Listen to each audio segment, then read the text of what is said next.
Dharavath Gautam Krishna Yadav alias Gautam Krishna తెలంగాణలోని బీబీగూడలో ఒక మధ్యతరగతి కుటుంబంలో ఇతను జన్మించాడు. తల్లి మంగమ్మ, తండ్రి మనోజ్ యాదవ్. ఇతనికి జగదీష్ అనేటువంటి అన్నయ్య కూడా ఉన్నాడు.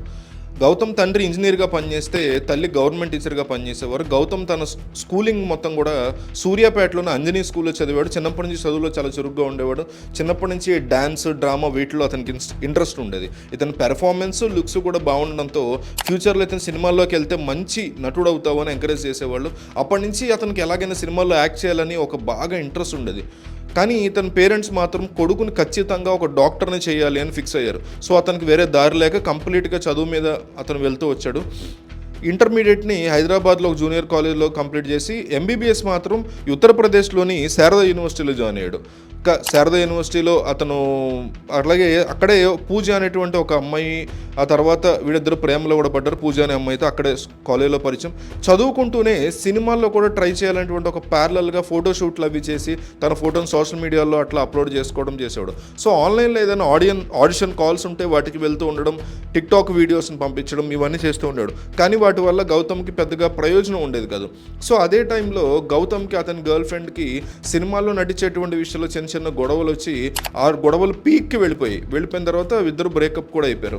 ఈ బ్రేకప్తో అతను బాగా మానసికంగా కుంగిపోయి దాదాపు తాను చంపుకోబోయాడు. బలవన్మరణానికి వెళ్ళాడు. అదృష్టవశాత్తు బయటపడ్డాడు ప్రాణాపాయ పరిస్థితులు. సో కొడుకు పరిస్థితిని గమనించేటువంటి పేరెంట్స్ తనకు నచ్చినటువంటి సినిమా ఫీల్డ్లో ట్రై చేయమని నేరుగా హైదరాబాద్కి వెళ్ళమన్నారు. వెళ్ళాడు. 3 నెలలు యాక్టింగ్ కానీ డ్యాన్స్ కానీ ఈ స్కిల్స్ అని డెవలప్ చేసుకున్నాడు. ఫస్ట్ మోడల్గా ఎంట్రీ ఇచ్చి ఆ తర్వాత సినిమాలు కూడా ట్రై చేయడం స్టార్ట్ చేశాడు. తర్వాత హీరోగా మాత్రం ఎవరు అతనికి ఛాన్స్ ఇవ్వలేదు. చిన్న చిన్న క్యారెక్టర్స్ ఇచ్చారు. అట్లా ఒక 10 సినిమాల వరకు అతను చేశాడు. అవి చిన్న చిన్న పాత్రలు అవడంతో వాటి వల్ల ఇతనికి పెద్దగా గుర్తింపు అనేది రాలా. ఇదిలా ఉంటే సినిమాల్లో హీరో అవ్వాలంటే మేనేజర్లకి, డైరెక్టర్లకి, ప్రొడ్యూసర్లకి డబ్బులు ఇవ్వాల్సినటువంటి పరిస్థితి రావడం ఇవన్నీ అబ్జర్వ్ చేశాడు. డబ్బులు పెట్టుకోలేకపోతే ఫ్రీగా చిన్న చిన్న పాత్రలు చేయాల్సి వస్తుంది. సో అట్లా ఒక 4 సంవత్సరాల పాటు సినిమాల్లో ట్రై చేసినా కూడా ఎటువంటి ప్రయోజనం లేదు. దాంతో తనకున్నటువంటి టాలెంట్ తను తానే ప్రూవ్ చేసుకోవాలని కొన్ని కథలు రాసుకుని తనే డైరెక్టర్గా, ప్రొడ్యూసర్గా, హీరోగా చేయాలని డిసైడ్ అయ్యి ఫైనల్లీ హీ సెడ్ ఎస్ అనేటువంటి ఒక షార్ట్ ఫిల్మ్ చేశాడు. అది యూట్యూబ్ రిలీజ్ అయింది. పెద్దగా జనాదరణ పొందలేదు. కానీ ఇతని టాలెంట్ చూసి ఫ్యాన్స్, ఫ్యామిలీ మెంబర్స్ ఎంకరేజ్ చేయడం మొదలుపెట్టారు. దాంతో ఫుల్ లెంత్ మూవీ ఒకటి చేయాలి అని తానే ఒక స్టోరీ రాసుకున్నాడు. ప్రొడ్యూసర్ కోసం ట్రై చేయడం మొదలెట్టాడు. కానీ ఏ ప్రొడ్యూసర్ కూడా ఇతనికి ఎక్స్పీరియన్స్ లేదు కాబట్టి ముందుకు అనేది రాలా. దాంతో 1 year ట్రై చేసి సఫర్ అవుతున్నటువంటి కొడుకుని చూసినటువంటి పేరెంట్స్ కొడుకు ఆశను కూడా ఎట్లాగైనా నెరవేర్చాలి అని ఫిక్స్ అయ్యి తమ సేవింగ్స్ అన్నీ వాళ్ళకి తీసుకొచ్చి ఒక మూవీని ప్రొడ్యూస్ చేశారు.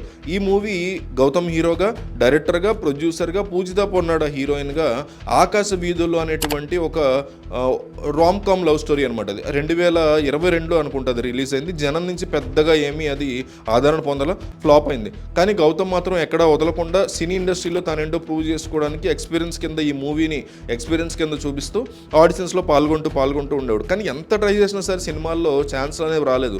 సో ఇక డాక్టర్గా తన ప్రాక్టీస్ని మొదలెట్టాలనుకున్నాడు.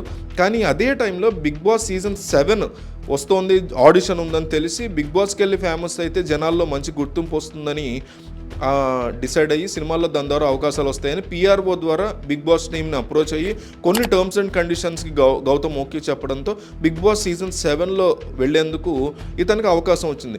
మొదట కాస్త సైలెంట్గా ఉండి చిన్న చిన్న విషయాల్ని డ్రాగ్ చేస్తూ జనాలను కాస్తంత ఇరిటేట్ చేస్తుంటాడు. ఫస్ట్లో శివాజీని కూడా సీజన్ 7లో టార్గెట్ చేస్తూ సీక్రెట్ రూమ్ నుంచి బయటకు వచ్చేటప్పుడు అశ్వత్థామ ఈజ్ బ్యాక్ అన్నటువంటి మాటలు విన్న ఆడియన్స్కి గౌతమ్ చాలా ఓవర్ కాన్ఫిడెంట్గా ఉన్నాడని చాలా క్లియర్గా అనిపించింది. 13వ వారానికే లాస్ట్ సీజన్లో వెళ్ళిపోయాడు వెనక్కి సీజన్ 7లో. అలా హౌస్ నుంచి బయటకు వచ్చినటువంటి అతను నెగిటివిటీని ఎక్కువగా ఎదుర్కొన్నాడు బయటకు వచ్చిన తర్వాత. అట్లా 7 Hills ప్రొడక్షన్ నుంచి ఇతనికి సోలో బాయ్ అనేటువంటి ఒక మూవీకి ఆఫర్ వచ్చింది. దానికి ఒప్పుకుని నవీన్ కుమార్ డైరెక్షన్లో షూటింగ్ను కూడా స్టార్ట్ చేశారు. ఈ మూవీ షూటింగ్ పూర్తయినటువంటి కొన్ని ఫైనాన్షియల్ ప్రాబ్లమ్స్ వల్ల పోస్ట్ ప్రొడక్షన్లోని మూవీ అట్లా ఉండిపోయింది. ఈ టైంలోనే బిగ్ బాస్ సీజన్ 8 స్టార్ట్ అయింది. ఈ సీజన్ అన్ని సీజన్స్ కంటే డల్గా, టీఆర్పీలో కూడా వెనకపడి ఉండడంతో బిగ్ బాస్ టీమ్ వైల్డ్ కార్డ్స్లో కొంతమందిని పంపించారు. కానీ బడ్జెట్ బడ్జెట్ ప్రాబ్లమ్స్ ఉండటం వల్ల మరి బిగ్ బాస్ షో అంటే మరి సెలబ్రిటీస్ పెద్దగా ఇంట్రెస్ట్ చూపించకపోవడంతో గత సీజన్లో మధ్యలో ఎలిమినేట్ అయినటువంటి కొంతమందిని చూస్ చేసుకుని అది డిసైడ్ అయ్యి తేజ, హరితేజ, రోహిణి, అవినాష్, నైని పావని, గంగవ్వ, గౌతమ్ కృష్ణ అట్లా ఒక 8 మందిని హౌస్లోకి మళ్ళీ పంపించారు ఈ సీజన్లో. ఇలా 35 రోజుల పాటు హౌస్లో ఏం జరుగుతుంది ఏంటి అని తెలుసుకున్నటువంటి వెళ్ళిన గౌతమ్ షోలోకి వెళ్లే ముందే చాలామంది పిఆర్ టీమ్ని అపాయింట్ చేసుకుంటూ ఉంటారు. అట్లాగే గౌతమ్ టీం అపాయింట్ చేసుకుంది, అట్లాగే నిఖిల్ కూడా వచ్చే ముందు అపాయింట్ చేసుకున్నాడు అనేటువంటి మాట వినిపిస్తూ ఉంటుంది. సో ఈ పిఆర్ టీం యొక్క పని ఏంటంటే ఈ కన్సిస్టెంట్లకి సోషల్ మీడియాలో అందరికీ నిఖిల్కైనా గౌతమ్కైనా మిగతా వాళ్ళకైనా ఎవరైనా ఎమోషనల్గా మాట్లాడిన మాటల్ని వాళ్ళు మాట్లాడిన థింగ్స్ని సోషల్ మీడియాలో హైలైట్ చేస్తూ పక్కవారిని డౌన్ చేస్తూ ట్రాల్ చేస్తూ బిగ్ బాస్ ప్రోమోస్ రాగానే కమెంట్ సెక్షన్స్లో ఆ కంటెస్ట్కి సంబంధించి సపోర్ట్లు చేస్తూ కామెంట్స్ పెట్టడం, తనకు ఆపోజిట్గా ఫీల్ అయ్యేటువంటి వాళ్ళని ట్రోల్ చేయడం ఇవన్నీ చేస్తూ ఉంటారు. సో గౌతమ్ తన మూవీ అనేటువంటి సోలో బాయ్ పేరుతో హౌస్లోకి ఎంట్రీ ఇచ్చి హౌస్లో సోలో బాయ్ అని మిగతా వాళ్ళంతా గ్రూప్ గేమ్ ఆడుతున్నారు అనే దాన్ని పోర్ట్రే చేస్తే బయట ఉన్నటువంటి తన పిఆర్ టీము తెలుగువారు కన్నడ వారిని 2 టీంలుగా విడగొట్టి తెలుగువారిని గెలిపించాలనేటువంటి కాన్సెప్ట్ని ఎస్పెషల్లీ గౌతమ్ని గెలిపించాలనేటువంటి జనాల ఆలోచనల్ని డైవర్ట్ చేయడానికి ప్రయత్నం చేసామనే మాట ఉంది. సో ఏది ఏమైనా ఎవరేం చేసినా నేమ్, ఫేమ్, మనీ కోసమే కాబట్టి ఈ సీజన్ ద్వారా అయినా సరే గౌతమ్ మంచి ఆఫర్స్ వస్తాయి ఈసారైనా అనుకుందాం. అయితే చాలామంది నిఖిల్ని తన పిఆర్ టీం హైలైట్ చేస్తూ ఇతని మీద కుట్ర చేసింది అనేటువంటి మాట వినిపిస్తుంటే అవతల నిఖిల్ టీం ఏమో లేదు గౌతమే బాగా పెద్ద పిఆర్ టీం అని పెట్టుకుని నిఖిల్ మీద కుట్ర చేశాడని వాళ్ళు కూడా రకరకాల డిస్కషన్స్. మీరు బిగ్ బాస్ 8కి రెగ్యులర్ ఫాలోవర్ అయితే మీకేమనిపించింది? గౌతమ్ విన్ అవ్వడం కరెక్ట్ అనిపించిందా, నిఖిల్ విన్ అవ్వడం కరెక్ట్ అనిపించిందా? అంటే గౌతమ్ విన్ అయ్యింటే బాగుండేది అనిపించిందా, నిఖిల్ విన్ అయ్యాడు కాబట్టి అది కరెక్ట్ మీకు అనిపించిందా? మీ యొక్క అభిప్రాయం ఏంటి క్లియర్గా కామెంట్ చేయండి. చాలా అంటే ఈ వీడియో కాదు మిగతా వీడియోస్ కూడా చాలా రీసెర్చ్ అది చేసి మనం చేస్తున్నాం కాబట్టి సబ్స్క్రైబ్ అయితే చేసుకోండి ఛానల్కి, నాకు చాలా హెల్ప్ఫుల్ అవుతుంది. Thank you.